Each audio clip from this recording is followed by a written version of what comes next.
estamos falando, que nós não podemos, nós estamos falando da paraxá de hoje, que é Vaishlar, ele enviou. Jacó, então, retorna agora para a terra de Canaã. E nós estamos falando da oração, porque antes dele enfrentar aquela provação grande que ele passa, na luta com aquele homem durante toda a noite, ele vence aquela luta e ele passa a chamar Israel, o lutador com o homem e com Deus, e venceu. Então, nós estamos falando todo o tempo sobre a oração.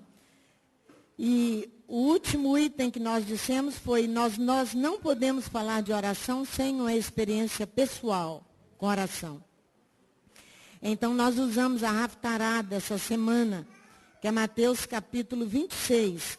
Ali uma experiência desagradável com os discípulos, que Yeshua, no momento trágico da vida dele, de provação tremenda, ele tinha que orar e os discípulos dormiram.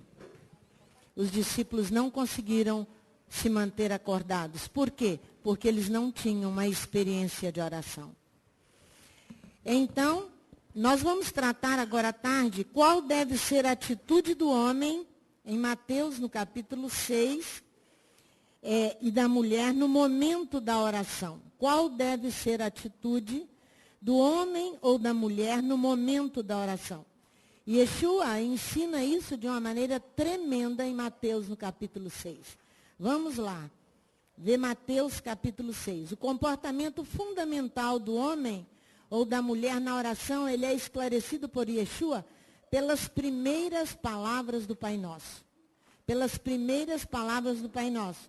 Olha aí na sua Bíblia, no capítulo 6, no versículo 9. Portanto, vós orareis assim, disse Yeshua. Esta oração, ela é totalmente judaica. Ela é totalmente judaica, eu vou te mostrar. Você está com CD aí, meu bem? Tá. Então, ele diz assim, portanto, vós orareis assim, Pai nosso dos céus, teu nome se consagra. Na nossa tradução está, Pai nosso que estás nos céus, santificado seja o teu nome. Ele começa a oração santificando o nome de Elohim. Ele começa santificando para todo hebreu, e Yeshua é hebreu, ele é judeu, o nome é idêntico ao ser que ele indica, que ele vai designar. O nome de Deus, IHVH, vocês vão aprender com as crianças isso agora na festa de Hanukkah, o nome de Elohim. O nome de Elohim, ele é impronunciável. Então, nós estamos falando quatro letras IHVH, que não tem são só as consoantes, então você não consegue pronunciar. No hebraico é Yud, Re, Vav, Re. É Adonai. Yud, Re, Vav, Re no hebraico. Então você não consegue pronunciar. Porque o nome de Deus é sagrado. Então, ele começa a oração indicando que aquele nome é poderoso e idêntico àquele que o designou. Idêntico. Elohim, Adonai, Elohim, né? O nome sagrado declarando sua sacralidade. É isso que Yeshua começa. Pai nosso que estás nos céus, santificado seja o teu nome. Ele diz na tradução, no original, teu nome se consagra. Ele afirma por um ato de fé que o nome por si só ele é consagrado. Irmãos, nós, ocidentais, nós não conhecemos, preste atenção. Nós ocidentais não conhecemos estas coisas porque nós não prestamos atenção na Bíblia e nós não estudamos a palavra. Nós temos a maior dificuldade, nós nos distraímos com tudo, menos com o estudo da palavra. Então, quando ele começa, Pai nosso que estás nos céus, o teu santificado seja o teu nome, ele está dizendo que por fé, que o próprio nome dele é consagrado. É isso que ele está dizendo. A primeira palavra da prece de todo judeu, numa oração que chama Kadish. O judeu ora, eu estou com a oração ali para você ver, e vou mostrar a você. O judeu ora essa oração nas 3 vezes do dia, igualzinho eu mostrei para vocês pela manhã. Por que se ora 3 vezes no dia? Aonde está, quem perdeu na parte da manhã, vai ter que pegar o CD para poder aprender toda essa palavra. Porque de manhã nós ensinamos por que orar 3 vezes no dia, por que se deve orar 3 vezes no dia, qual é a base bíblica para isso, orar 3 vezes no dia. E aqui você vai ver que esta oração, a oração do judeu, ele começa, o Kadish, exatamente assim. Vamos ver, quer ver? Ó, exaltado e santificado seja o nome. Olha lá, o Kadish Yatom, recitado pelos enlutados. Olha só, Yeshua, Jesus, o seu Messias e o meu Messias, começa ensinando o Pai Nosso com oração judaica. O Pai Nosso é tão judaico, só judaico. Olha aqui, ó. Exaltado e santificado seja o seu grande nome. Amém. O que Yeshua diz? Pai Nosso que estás nos céus, santificado seja o teu nome. O nome dele. No mundo que ele criou por sua vontade, queira ele estabelecer o seu reino e determinar o ressurgimento da sua redenção e apressar o advento de quem? Ele está falando de quem aqui? Do Mashiach. Venha ver no Pai Nosso. Venha aqui ver, ó. Ele diz, venha o teu reino, seja feita a tua vontade, assim na terra como no céu. Ele está clamando que venha o reino. O reino de quem? Do Mashiach. O Pai Nosso é judaico, porque Jesus é judeu. Ele não ia ensinar uma oração modelo fora do povo dele, fora de toda o meio o qual ele vivia, que ele aprendeu. Ele não ia ensinar. Outra coisa a não ser assim. E aí ele continua toda a oração do Kadish. Os judeus fazem essa oração durante 3 vezes, 3 vezes no dia. De manhã ao meio-dia e à tarde. Eles oram o Kadish. Então, Yeshua honra. Presta atenção no que eu estou te falando. Yeshua honra o seu povo Israel ao ensinar a orar, pois ele confirma a ensinar orando. Que nós começamos a dizer, como é que deve ser então a minha e a sua posição na oração? Você vai começar consagrando o nome dele. Porque você crê pela fé que o nome dele traz um peso de sacralidade. Por isso. Ele começa orando exatamente assim. Então, o que ele faz? Além dos 3 pontos principais que compõem o Kadish e as 18 bênçãos que os hebreus recitam 3 vezes ao dia, ao amanhecer, ao meio-dia e ao crepúsculo. Então, eles, dentro dessas orações e dentro do Pai Nosso, prestam atenção, dentro do Pai Nosso, há 3 coisas importantes, que são elas. O nome do Eterno IHVH será eternamente consagrado. O Eterno é um. O Eterno é um. Quando você vier para a festa de Hanukkah esse ano, você vai ver que as crianças vão te ensinar sobre o nome e vão te mostrar que cada momento que você ora o Shema, você está orando para que venha o reino do Messias. Por quê? Porque o reino ainda não se estabeleceu, Roberto. Ele vai se estabelecer. Ele vai reinar em toda a terra. Mas ele ainda não reina. Não é? E o profeta Zacarias, no capítulo 9, acho que versículo 10 ou 13, não sei, fala que ele virá e que ele reinará sobre toda a terra. Seu reino será restabelecido. É isso que estão nas orações e que está no Pai Nosso. Ele diz aqui, ó, venha o teu reino. O que ele está conclamando? Ele venha e ele seja restabelecido. Sua lei é de justiça. É isso que estão nas orações. Esses 3 pontos. O nome é consagrado e Adonai é um. Seu reino será restabelecido. Sua lei é de justiça. Olha aqui. Nós vamos ver alguns pontos aqui do Pai Nosso. No versículo 9 ele diz, Pai nosso que estás no céu, santificado seja o teu nome.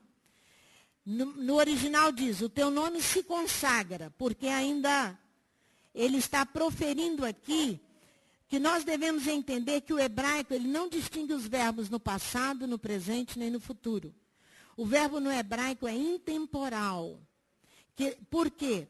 Se fundamenta no dinamismo do movimento que ele descreve, sendo cumprido ou não cumprido, porque é que ele se consagra, ele vai se consagrar sobre a face da terra. Aqui o imperfeito vai designar uma ação que ainda não terminou. Por quê? Porque ele ainda não está consagrado sobre a face da terra. Não é verdade? Em todos os lugares. Porque, por enquanto, só Israel que declara que ele é uno. O mundo ainda não declara. O mundo tem vários deuses. Fala. A Creuza quer que voltemos aqui. O teu nome se consagra. Quer dizer, ele não está consagrado ainda sobre todas as nações. Israel que conclama, e aquele que crê no Messias que conclama, que mesmo os cristãos não entendem que o nome dele é sagrado, o nome dele contém uma sacralidade, só o próprio nome, YHWH Adonai. Por isso que não se escreve em camisa, não se escreve em qualquer lugar, não se põe em qualquer coisa o nome de Deus, não se põe. Os judeus não aceitam isso de forma alguma e nós precisamos entender isso. Aqui em Assembleia reunidos é diferente. Nós estamos reunidos em nome dele, no nome sagrado. Então o nome dele se consagra, vai se consagrar em toda a face da terra. Então nós devemos entender que o hebraico não distingue os verbos passado, presente e futuro. Não. Por quê? O verbo no hebraico é intemporal, se fundamenta no dinamismo do movimento, daquilo que vai acontecer, que descreve ele sendo cumprido ou não cumprido. Mesmo que não foi cumprido, ainda ele descreve. Se consagra aqui, o imperfeito vai designar uma ação que vai acontecer. Entenderam? Que ainda não terminou e ainda não foi cumprido. E que se desenvolve aonde? No tempo e no espaço, num vir a ser cumprido. É isso que nós precisamos entender que o verbo em hebraico. Daí o emprego do verbo aqui, no presente, ao mesmo tempo, o emprego dele, Pai nosso que estás nos céus, o teu nome se consagra. Então ele é histórico, ele é profético e ele é presente. Ele é presente, que ele vai expressar mais que um desejo, uma certeza que o Messias vem. Uma certeza, esta é a oração modelo, Pai nosso que estás nos céus, santificado seja o teu glorioso nome. É isso que Yeshua vai ensinar. E Yeshua exprime admiravelmente no versículo 10, que venha o teu reino, seja feita a tua vontade, assim na terra como no céu. Que o dia de Adonai vem. Aquele em que Adonai se consagra universalmente como rei sobre toda a terra. É isso que está no Kadish, é isso que estão nas 18 orações dos judeus, é isso que Yeshua está ensinando. Por isso que eu disse Pai Nosso, eu respondi ao Jorge de manhã. Ele falou, e como é que fica o Pai Nosso? A oração modelo. Falei, Jorge, de tarde nós vamos chegar lá. O Pai Nosso, ele é judaico, ele é totalmente judaico. Então, ele se consagra aqui, venha o teu reino, seja feita a tua vontade, assim na terra como no céu. Agora aqui vem a lei da justiça, dá-nos hoje nossa parte de pão. Olha aqui, versículo 11. O pão nosso de cada dia nos dá hoje. Então, só Adonai sabe o que é necessário para a sua vida e para a minha vida e quanto que cada um deve receber. É então que ele revela um dos seus atributos, matricial. Que devemos relacionar esse termo à matriz, ao útero, aquele que alimenta, aquele que sustenta, como a mãe. Então, o sentido materno de alimentar, que ele vai dar. Então, você está clamando, o pão nosso de cada dia nos dá hoje. Dá-nos hoje nossa parte de pão. Essa é a oração modelo. Se fundamenta as nossas orações nessa oração. Então, perdoa as nossas dívidas, uma vez que perdoamos os nossos devedores. Olha aí, ó, versículo 12. Perdoa-nos as nossas dívidas, assim como nós perdoamos os nossos devedores. Trata-se de que o homem deve a Elohim e deve a outros homens. Você deve a Elohim pela vida a cada dia, pelo ar que você respira, por você estar aqui neste lugar. Você é devedor. E você é devedor aos outros homens, aos seus pais que te sustentam, aos seus pais que te dão de comer, a sua mãe que gerou, o seu pai que colocou ali a semente, Deus que fez aquela... Vocês precisam ver a Esther, que coisa linda, filha do Rafael e da Daniele. A Esther nasceu com 3,7 kg. Um bebezão, lindo, lindo. Quando você olha para um bebê que acabou de nascer, Deus é demais. Ele é demais, Ruth. Ele é demais, né? Com tanta perfeição. Então, nós não somos devedores. E Yeshua nos ensinando a orar, perdoa as nossas dívidas, assim como nós perdoamos os nossos devedores. Porque eu sou devedor a Deus e sou devedor aos homens. Então, não nos faça entrar em provação. Risca na sua Bíblia a palavra tentação. É uma velha tradição que leva a traduzir tentação e não provação. Pode riscar. Pode riscar que eu vou te mostrar. Risca tentação e escreve provação. Deus não tenta ninguém. O termo hebraico que está por trás dessa expressão significa claramente provação e não tentação. Por quê? Porque Elohim não tenta e nem põe à prova ninguém. Olha aqui, ó. Não nos deixe cair em provação, mas livra-nos do crime. Livra-nos do crime. Amém. Aqui encerra a oração. Esses outros 2 versículos de Mateus não estão nos melhores originais.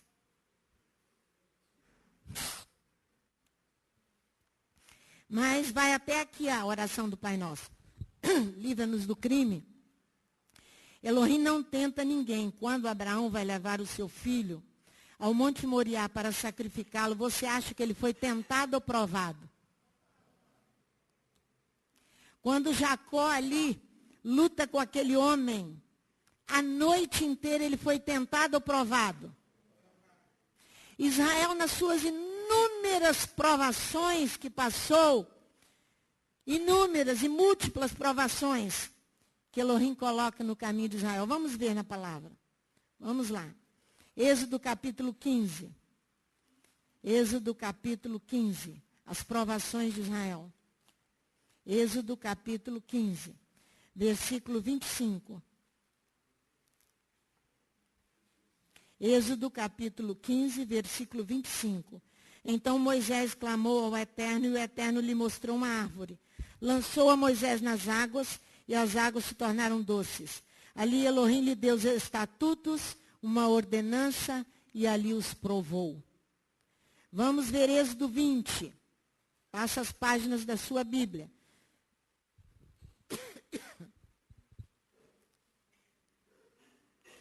Versículo 20. Respondeu Moisés ao povo: não temais, Elohim veio para vos provar, para que o seu temor esteja diante de vós, para que não pequeis. Vamos em Deuteronômio no capítulo 8. Inúmeras provações de Israel. Eu quero voltar na oração modelo de Yeshua, na oração judaica, totalmente judaica e modelo. Deuteronômio capítulo 8, versículo 2. Lembrar-te-ás de todo o caminho pelo qual o Eterno teu Elohim te guiou no deserto. Estes 40 anos para te humilhar e te provar, para saber o que estava no teu coração, se guardarias ou não os seus mandamentos. Vamos lá em Tiago, lá perto do livro de Apocalipse. Tiago, capítulo 1 de Tiago. Eu quero que vocês leiam comigo, versículo 12 até o versículo 14 de Tiago 1. Para que você entenda que ali não é tentação, mas provação. Eu preciso te mostrar com base na palavra, porque senão você vai continuar desacreditando. É provado? Provado. Nós lemos hoje pela manhã a provação dele no Getsemane. Ele é provado. Fala, meu bem. Depois nós voltamos lá. Só um minutinho. Vamos ver Tiago, que eles já estão aqui em Tiago. Vamos ler juntos? Bem-aventurado o homem que suporta o quê? A provação. Porque depois de ter passado na prova, que o Eterno... Gente, Tiago, vamos começar. Tiago, capítulo 1, versículo 12. Isso. Bem-aventurado o homem que suporta a provação, porque depois de ter passado na prova, receberá a coroa da vida, que o Eterno prometeu aos que o amam. Ninguém, ao ser tentado, diga, sou tentado por Elohim, pois Elohim não pode ser tentado pelo mal, e ele a ninguém tenta, mas cada um é tentado, quando atraído e engodado pela sua própria concupiscência. Está vendo? Elohim não tenta ninguém. Deuteronômio 13, versículo 3. 13. Deuteronômio 13, versículo 3. Deuteronômio 13, versículo 3. Aqui sobre o falso profeta, né? Não ouvirás as palavras daquele profeta ou sonhador. O Eterno vosso Elohim vos prova, para saber se amais o Eterno vosso Elohim de todo o vosso coração e de toda a vossa alma. Está vendo? Voltemos à oração modelo. Pai nosso, que estás nos céus, santificado seja o teu grande nome. Não é verdade? Mateus, capítulo 6. Vamos voltar aqui no versículo 13. Não nos deixeis cair em provação. A provação está a todo instante em nossa vida e nós não desejamos nos submeter a ela. Nós não desejamos nos submeter à provação. Esse desejo insubmisso nosso, meu e seu, que a provação, irmão, você imagina Jacó lutando com aquele homem. Você imagina Yeshua no Getsemane. Que provação terrível. Pai, se for possível, passa de mim esse cálice. Mas não sendo possível, faça a tua vontade. E sabia que ele ia morrer. Que ele ia para a cruz. Ele sabia tudo que ele ia viver. Você gostaria de ir para uma provação assim? Ninguém quer ir. Nós somos insubmissos à provação. E com essa insubmissão, ele pede, quando você está orando o Pai Nosso, me socorre, me livra do crime. Ele não está falando do homem matador, me livra que alguém me mate. Não é isso não. Ele está ensinando aqui, ele pede para ser socorrido, não nos deixe cair em provação, mas livra-nos do crime. O que ele está dizendo? Ele trata-se aqui do inimigo íntimo que tem dentro de você e de mim, da Sandra, presente nos instintos e no desejo do homem. Esses impulsos são contrários à lei de Elohim, às leis sociais e às leis naturais. Esses impulsos internos que nós temos, por isso que eu digo, nós somos criminosos. Por causa desses impulsos, esses desejos carnais que nós temos, insubmisso, de não se submeter. Paulo diz o quê? Aquilo que eu quero, como é que é? O bem que eu quero, eu não faço. Não é verdade? Irmãos, mas eu quero pedir perdão a Joyce e a Midian, porque elas frequentam a intercessão. E hoje de manhã eu falei que não tem jovem nenhum no sacrifício da manhã. E elas frequentam, a Midian e a Joyce. Me lembrando disso. Então, esses impulsos, eles são contrários à lei de Elohim. As leis sociais e as leis naturais. O impulso é uma força de baixo para cima, ela é vertical, dirigida de baixo para cima, e que todo o corpo sofre. quando esses impulsos naturais se levantam dentro de nós, você põe todo o corpo a sofrer. O corpo do Mashiach. Todo o corpo, toda a congregação. Porque é uma força vertical de cima para baixo, de baixo para cima, o qual todo o corpo sofre. Vamos ver esse exemplo na nossa paraxá. Simeão e Levi. Vamos lá. Vamos lá. É Gênesis, capítulo 34. Olha esse impulso aqui. O que está acontecendo aqui? Os siquemitas, um dos filhos de Siquém, Amor, ele se apaixonou por Diná. E ele deita com ela. Os irmãos iraram-se muito. Olha no versículo 7. Ora, os filhos de Jacó tinham vindo do campo assim que souberam do caso. Entristeceram e iraram-se muito. O que é isso senão um impulso interno? Pois Siquém havia cometido uma insensatez em Israel, deitando-se com a filha de Jacó, o que não se devia fazer. O que vai acontecer? Olha no versículo 25, nós não vamos ler todo o texto. 3 dias mais tarde, eles pediram que os homens se circuncidassem. A circuncisão, você vai ter que ficar lá de molho um pouquinho até que você seja sarado da circuncisão, porque é um corte na carne do homem. E 3 dias mais tarde, depois da circuncisão de todos os siquemitas, quando os homens estavam doridos, 2 filhos de Jacó, Simeão e Levi, irmãos de Diná, tomaram cada uma a sua espada, entraram inesperadamente na cidade e mataram a todos os homens. Mataram também ao fio da espada Amor e a seu filho Siquém, e tomaram a Diná da casa de Siquém e saíram. Vieram os filhos de Jacó aos mortos e saquearam a cidade, porque haviam violado a sua irmã. Tomaram deles os seus rebanhos, os bois, os jumentos, e o que havia tanto na cidade como no campo. Todos os seus bens e todos os seus meninos e as suas mulheres levaram cativos e pilharam tudo o que havia nas casas. Então disse Jacó a Simeão e a Levi. Jacó não defende seus filhos aqui. Jacó se levanta e diz o horror que seus filhos praticaram por causa do impulso deles. Esse impulso é o que eu disse? É uma força vertical dirigida de baixo para cima, que vai fazer sofrer toda a descendência de Jacó aqui. Então disse Jacó a Simeão e a Levi, tendes me perturbado, fazendo-me odioso aos habitantes da terra. O que eu disse?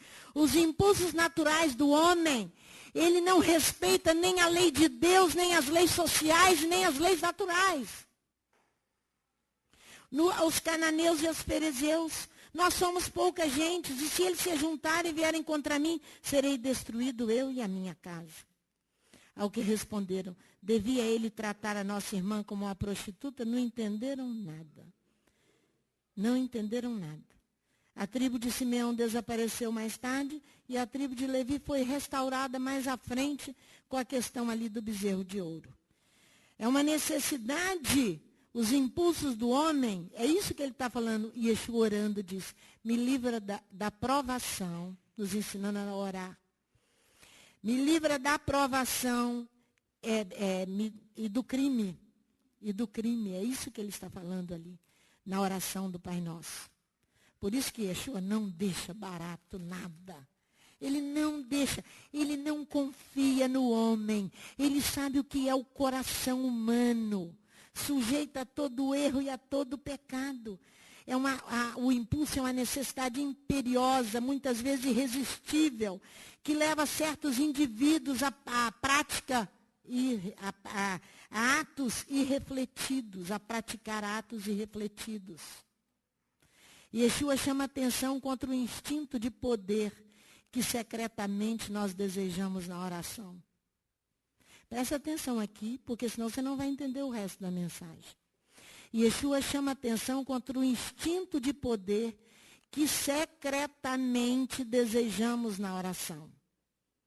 O que ele está falando? Poder gera violência. Poder gera violência. Pois esse desejo de poder tenta submeter o real, ao querer do homem. Olha aí para o versículo 5. Porque nós encerramos a oração modelo. Agora olha em cima, antes da oração modelo. O que eu estou falando? Yeshua chama atenção contra o instinto de poder que secretamente nós desejamos na oração. Yeshua diz que se Elohim conhece todas as nossas necessidades, então eu não preciso orar para dizê-las a ele. Olha aí no versículo 6. No 5 ele começa, quando orares não sejas como os hipócritas, pois gostam de orar em pé nas sinagogas, nas esquinas das ruas, nas igrejas, nas mesquitas, para serem vistos pelos homens. Ele não está dizendo só na sinagoga, não. Está dizendo em todo lugar. Em verdade, eu vos digo que já receberam a sua recompensa. Mas tu, quando orares, ele está falando aqui, que se você, ele está indo contra um combate contra o poder que você quer pela oração. Irmãos, nós somos nosso coração é enganoso mais que todas as coisas. Só o Eterno conhece. Então ele diz, mas tudo quando orares, entra no teu aposento, fechando a tua porta, ora ao teu pai que está no secreto. Teu pai que vê secretamente te recompensará. Yeshua condena a vã afetação da hipocrisia que haja para obter respeito humano, mais que o amor a Elohim. Ele fala muito, mas com pouco juízo, com pouco siso. Ora muito, mas com pouco juízo. Não presta atenção no que fala. Por que nós estamos falando e batendo nesse versículo 6? Porque nós vamos entrar a falar sobre a oração pública. Aí você diz, mas Jesus disse que eu tenho que entrar no quarto e orar sozinho. Como é que você está falando, pastora Sandra, que eu tenho que me reunir na assembleia para poder orar? Aqui, Yeshua está combatendo contra o poder que você e eu desejamos obter através da oração. E todo o poder que eu tenho nas mãos gera violência. Se esses ministros de Estado que são depostos a cada dia, que fazem dos ministérios deles o fundo de quintal da casa deles, por que é o fundo de quintal da casa deles? Porque eles pegam dinheiro público e vão aplicar para suas necessidades pessoais, para esbanjar o dinheiro público. Por quê? Porque eles têm poder na mão. Aí eles geram violência a toda a nação. Porque o dinheiro que ele está gastando lá está deixando de ir para os hospitais, para as escolas, para suprir as necessidades do pobre, do necessitado e da viúva. Foi todo lá. Foi todo lá. É ou não é que poder gera violência? Então, quando eu oro, muitas vezes, quando eu oro, eu quero poder. Jesus diz, já que você quer orar nisso, entra no teu quarto, fecha lá as tuas portas lá. Ele está falando contra aquilo que você quer orar. Tem muita oração. Pai eterno, Deus de Abraão, Deus de Isaac, Deus de Jacó. Vocês já viram isso? Essas são as grandes orações que não dão em nada. E Yeshua diz, vai lá, se você quer orar assim, entra no seu quarto, fecha lá e ora. Irmãos, para onde o homem olha, você sabe qual foi a sua escolha. Para onde o homem olha, você sabe qual foi a sua escolha. Se ele olha para as coisas da carne do mundo, ele escolheu o mundo e não a Deus. Para onde o homem olha, você sabe o que ele escolheu. Para onde ele olha? Se ele olha, só olha, ele tem que trabalhar, tem que ter dinheiro na mão, mas se ele mantém o olhar dele fixo na ganância, você sabe onde está o coração dele. É isso. O olhar do homem fala da sua escolha. Se ele olhou para a glória do mundo, o que ele olhou para quê? Para a futilidade, para a vaidade. Sua oração se torna estéril. Não é ouvida. Por isso que você tem que começar a orar consagrando o nome que é sobre todo nome e dizendo que ele é um. Você aí está trabalhando contra você mesmo, contra os seus impulsos, contra os seus desejos de fazer de você mesmo um Deus. Quando você ora, Pai nosso que estás nos céus, teu nome, ó eterno, se consagra. Teu nome é glorioso. Você ora o Shema, quando você termina aqui o serviço, você está ali orando para o único Deus. Né? Shema Israel, Adonai Elohim, Adonai Echad. Adonai é um. Adonai, você está chamando a vinda do Messias. Do Messias. A oração coletiva, ela é sancionada, ela é ratificada por Yeshua. Vamos ver? Mateus capítulo 18. Porque você acabou de orar aqui, que ele diz, entra no teu quarto então e ora lá, quieto. Já que você quer aparecer. É isso que Yeshua diz. Obrigada, Roberto. Já que a sua oração é para isso. Agora, eu vou te mostrar no capítulo 18, quando ele ratifica a oração coletiva. Quando ele ratifica a oração coletiva. Versículo 19 e 20. Olha aí. No capítulo 18. 19 e 20. Vamos ler? Também vos digo que se 2 de vós concordarem na terra, qualquer coisa que pedirem, ser-lhes-á concedida por meu Pai que está nos céus. Pois onde estiverem 2 ou 3 reunidos em meu, ali eu estou no meio. Não há força maior diante de Adonai, senão a união das vontades daqueles que o amam. Quando 2 ou 3 que amam Adonai se reúnem para orar, ali ele estará. Em meu nome. Esse poder foi dado a Pedro. Volta as páginas aí um pouquinho da sua Bíblia no capítulo 16, no versículo 19. Olha aí, ó. Esse poder foi dado a Pedro. Versículo 19. Eu te darei as chaves de onde? Do reino dos céus. Tudo que ligares na terra será ligado nos céus. E tudo que desligares na terra será. É poder ou não é poder? Poder toda a vida. Por isso que quando ele ensina o Pai Nosso, ele antecede, combatendo contra o desejo de poder na oração. Aqui Pedro recebe esse poder. Aqui Yeshua estende aos seus adeptos o mesmo poder que foi dado a Pedro. Olha no capítulo 18. Ele estende aos seus adeptos, aqueles que estão unidos a ele, esse mesmo poder. Olha só, o versículo 16 a 18, do capítulo 18, de Mateus. Mas se não te ouvir, leva contigo 1 ou 2, para que pela boca de 2 ou 3 testemunhas, toda palavra seja ratificada, confirmada. E se não as ouvir, dizei-o a quem? A igreja. E se também não ouvir a igreja, considera-o como gentio e cobrador de impostos. Aí ele vem falando, em verdade vos digo, que tudo que ligares na terra será ligado no céu. Ele deu à igreja. Fala.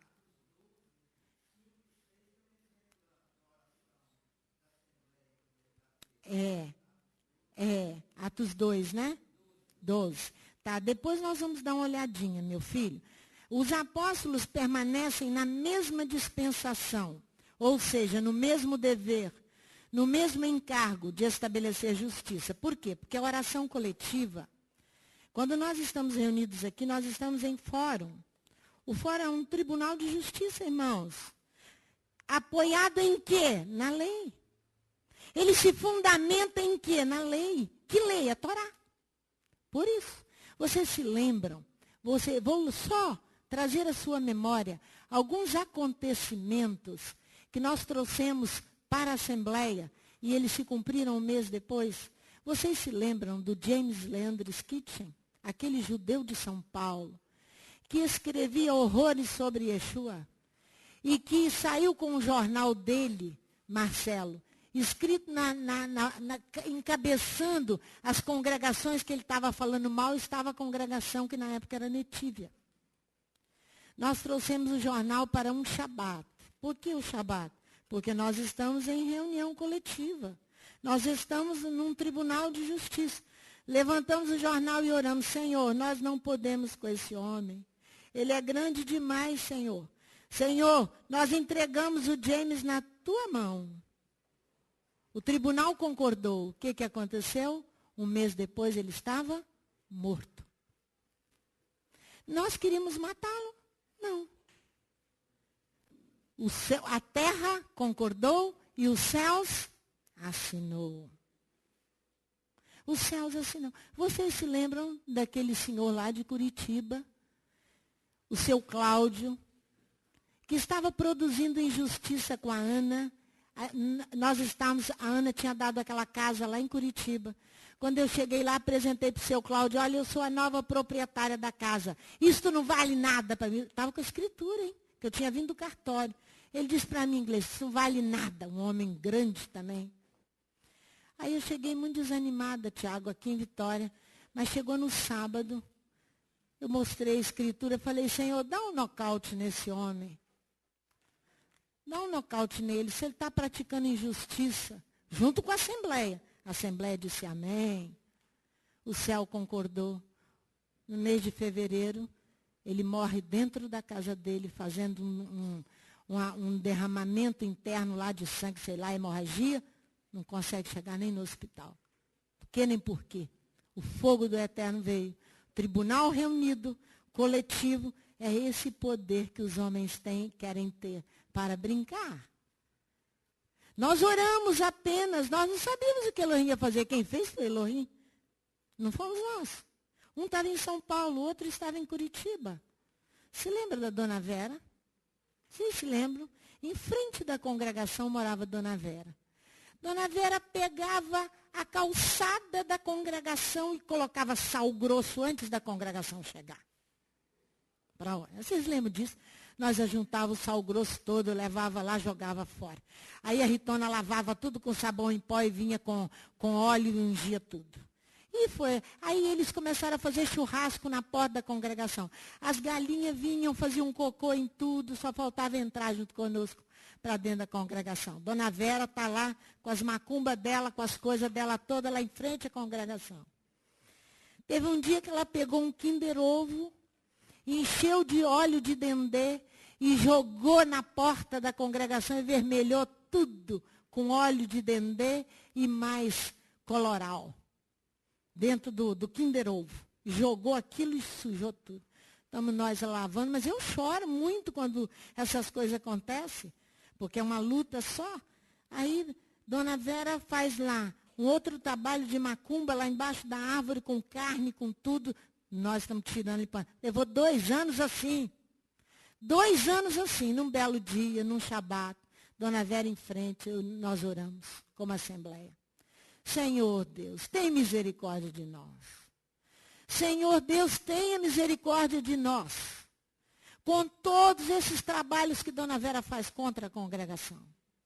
No próximo sábado, ela entrou chorando na congregação. Ela estava velando a filha dela. Na casa dela. Irmãos, não brinca não. Não brinca quando Elohim define dar autoridade a uma assembleia, ela é um tribunal de justiça. Por que eu estou te falando isso? Porque você tem que começar a enxergar que é o sacrifício da manhã e da tarde, que eu ensinei tudo de manhã sobre o sacrifício. A base dele, Elohim fala que quando você se reúne, ele vem estar no meio de nós. Os levitas vão fazer a base bíblica. Esse é o poder da oração. E que muitos querem esse poder nas mãos. Muitos. Essa é a oração coletiva. Esse é o poder. Olha para vocês verem em 1 Coríntios, no capítulo 5. Olha só. Que os apóstolos permaneceram nessa mesma dispensação. 1 Coríntios, no capítulo 5, versículo 3 a 5. Olha só. Na mesma dispensação. Olha bem, versículo 3 a 5. Eu, na verdade, ainda que ausente no corpo, mas presente no espírito, já determinei. Ele estava fora de Corinto, Paulo. Como se estivesse presente, que o que tal ato praticou. Ele se uniu à congregação em oração. Em nome do Senhor Yeshua HaMashiach, juntos vós e o meu espírito, pelo poder de nosso Senhor Yeshua HaMashiach, seja entregue a Satanás para a destruição da carne, para que o espírito seja salvo no dia do Senhor Jesus. Essa mesma dispensação estava sobre os apóstolos. Olha no capítulo 6, do versículo 1 a 8. Olha só. Olha só. Ousa algum de vós, tendo algum negócio contra outro, ir a juízo perante os injustos e não perante os santos? Não sabeis vós que os santos hão de julgar o mundo? Ora, se o mundo deve ser julgado por vós, sois indignos de julgar as coisas mínimas? Porque quando essa assembleia se reúne e julga uma questão, o céu aprova. Por isso que nós ensinamos para vocês, também quando esta assembleia, esse tribunal de justiça erra, o pecado é gravíssimo. É gravíssimo, é gravíssimo. Não sabeis vós que havemos de julgar os anjos, quanto mais as coisas pertencentes a esta vida? Então, se tiverdes negócio em juízo, pertencentes a esta vida, constituís como juízes deles que são de menos estima na igreja. Para vos envergonhar, eu digo, não há entre vós sábios, nem mesmo um que possa julgar entre seus irmãos. Olha aí. Mas o irmão vai a juízo contra outro irmão, isto perante infiéis. Os irmãos levam causas entre irmãos lá perante juízes infiéis, corruptos. Por que a coisa não é julgada? O que acontece aqui dentro tem que ser julgado pela própria Assembleia aqui. Deus diz que lá fora é Ele quem julga. Como Ele julgou James Landis Kitchen, como julgou Dona Vera. Dona Vera nunca mais se levantou. Nunca mais. Né? E a casa da Ana foi entregue à Ana, que o seu Cláudio não queria entregar. Foi o quê? Lá fora quem julga é o Eterno. Mas a Assembleia concordou. É muito sério isso, irmãos. É muito sério quando nós chegamos no sacrifício da manhã ou da tarde e levamos uma questão perante o Eterno com concordância de todos que estão ali. É muito sério. É muito sério. Eu quero te mostrar que além da Torá, a base que tem na Torá para a reunião, para o sacrifício contínuo, as orações coletivas, eu quero te mostrar o Salmo 82. Além da base da Torá, eu quero te mostrar o Salmo 82, que é a base nas Escrituras da presença de Elohim na Assembleia. Olha aqui. Lá na Torá, em Êxodo capítulo 29, no versículo 42, ele diz, eu virei e estarei com vocês. Então aqui você encontra, Elohim preside a grande congregação. Olha aí. Julga no meio dos deuses, no meio dos juízes. Viu, Gleice? Elohims aqui, deuses aqui, Elohims, juiz. Ele julga no meio dos juízes corruptos. Fala, meu filho. Juízes, né? Muito bem. Elohim preside a grande congregação. Ele está no meio da grande congregação. Ele julga no meio dos deuses, no meio dos Elohims, dos juízes. No seio dos Elohims. É isso que está no original hebraico. Ele julga no seio dos Elohims, dos juízes. No seio, isto é, ele traz ao coração, aos seus espíritos, ao espírito e aos atos deles, no seio deles. Então ele vem e diz aqui, ó, Assembleia de Oração é um fórum, ou seja, um tribunal que administra justiça, garantido pela Torá, com a seguinte promessa, onde me darei para vós, aí para te falar, aí. É isso que está lá em Êxodo 29, versículo 42, a parte B do versículo, mais próximo ao original hebraico. Onde me darei para vós, aí, para te falar aí, aonde você está reunido. É muito forte esse negócio. Então ele diz no Salmo 82, até quando defendereis os injustos e tomareis partido ao lado dos ímpios? Ele está falando dos juízes ímpios e corruptos. Até quando vocês vão fazer tudo errado? Irmãos, Quando eu disse para vocês semana passada, eu falei, eu não posso deixar de participar do sacrifício da manhã ou sacrifício da tarde. Amanhã nós teremos sacrifício da manhã às 8 horas, aqui.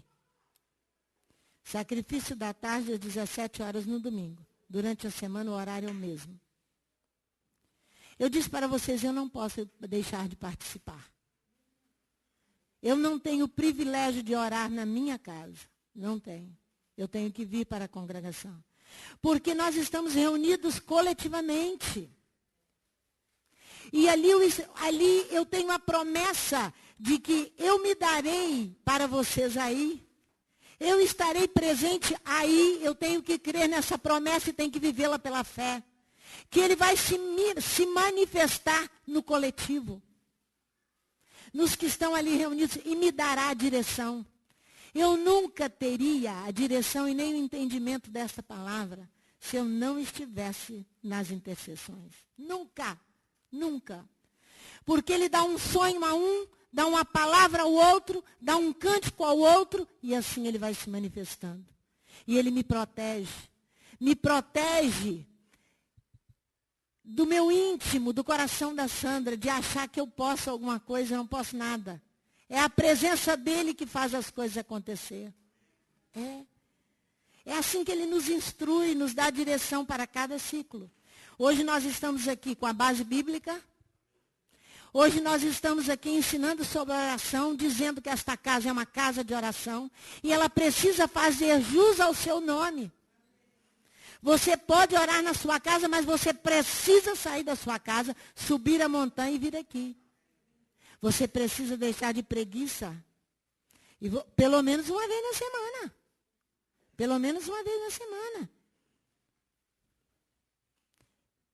É importante bater e confirmar, bater, ensinar o grau de intensidade da presença de Elohim na Assembleia de Oração. Ele vem falando aqui dos Salmos, defender a causa do fraco e do órfão. Por que você está defendendo a causa dos ricos e não do órfão e da viúva?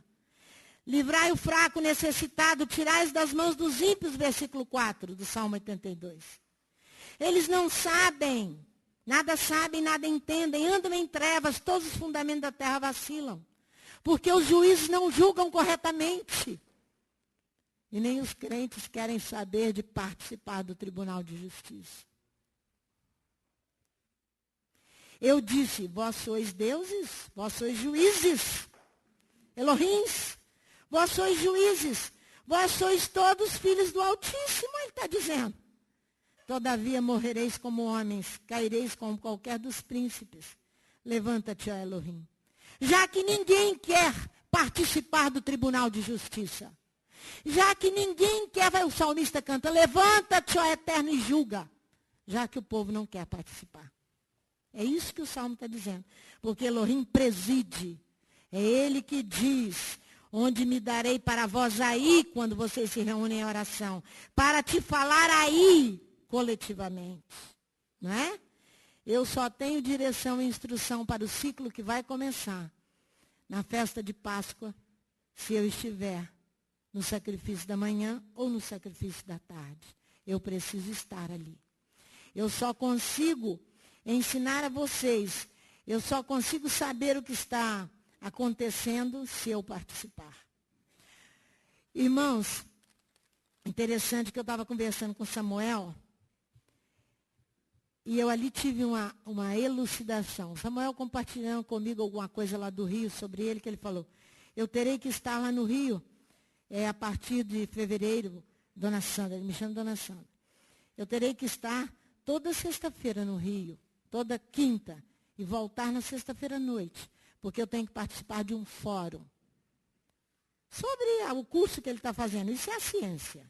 Isso é a ciência.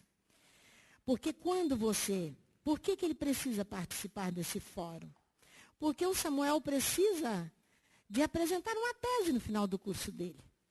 Mas ele está fazendo um curso que, uma coisa comum, comum que eu estou dizendo, não comum, eu usei a expressão errada.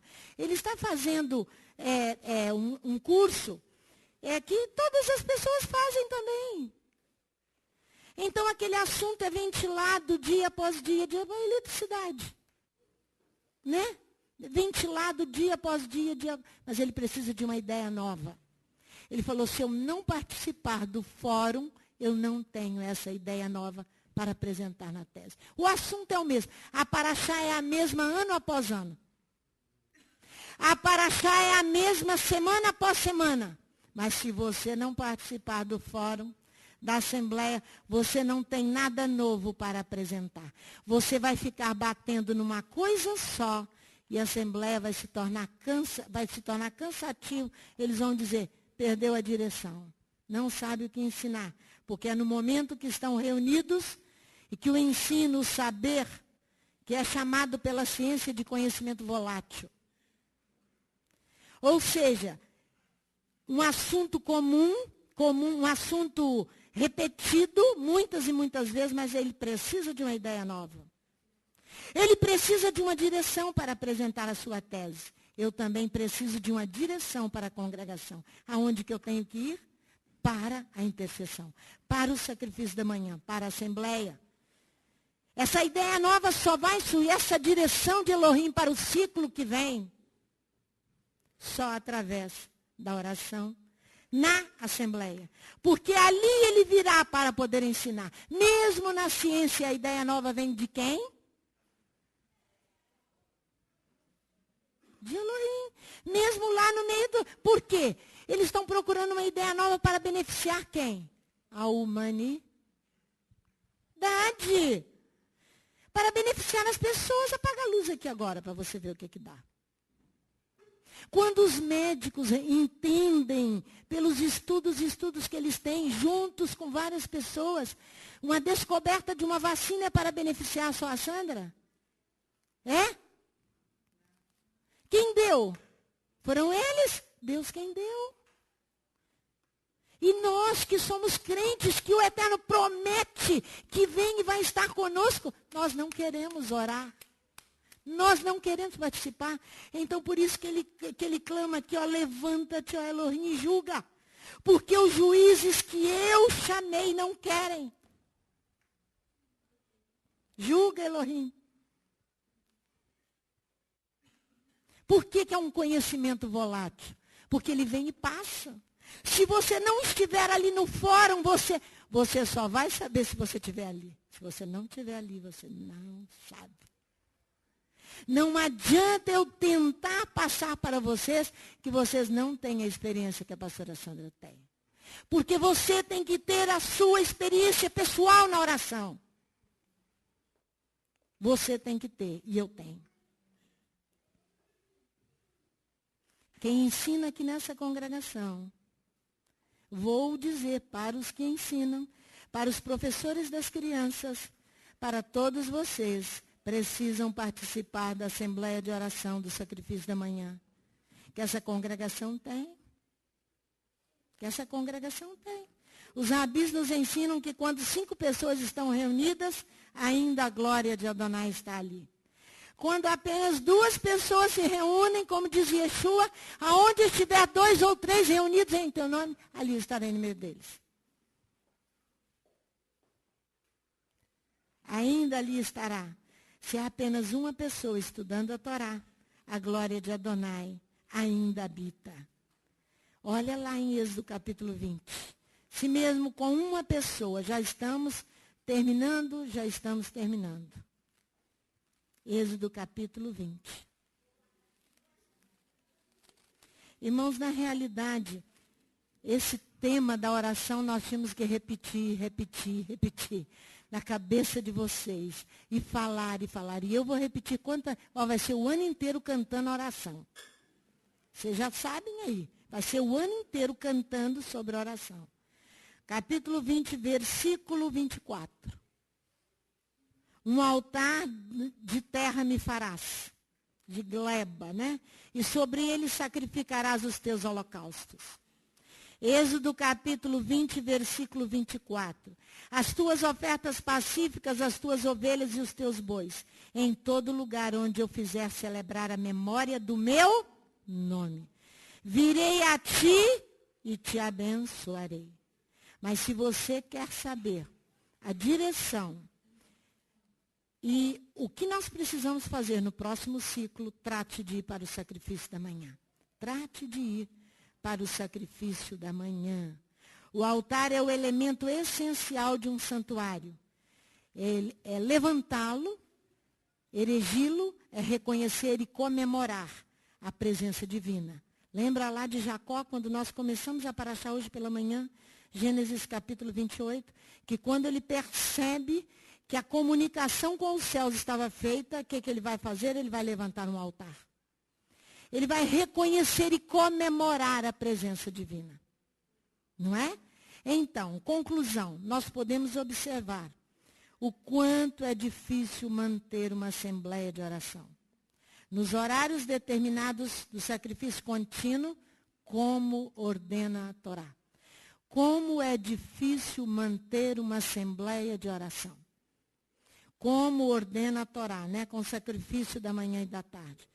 Nós lutamos, irmãos, por 18 anos para instituir no centro da cidade de Vitória a Assembleia de Oração, com a promessa, com fé, que Elohim cumpriria a sua palavra para esta congregação. Nós começamos uma oração lá na Santa Casa de Misericórdia.